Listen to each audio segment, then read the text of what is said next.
मित्रांनो, आता मी आहे कोकणामध्ये, महाडमध्ये, आणि मी तुम्हाला एक अनबिलिव्हेबल असं दृश्य दाखवणार आहे. आता जसं आपल्याला माहिती आहे, छत्रपती शिवाजी महाराजांचं वर्चस्व हे सगळीकडे होतं, पण जे दृश्य मी आता तुम्हाला दाखवतोय त्याच्यामध्ये महाराजांच्या चेहऱ्याचं पूर्णपणे आकृती ही पाहायला मिळते.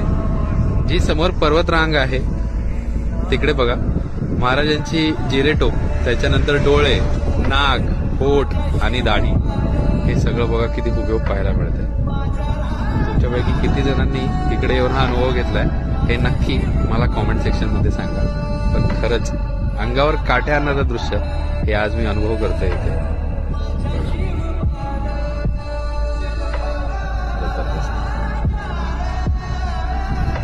आहे की नाही? म्हणजे महाराजांचं वर्चस्व हे निसर्गामध्ये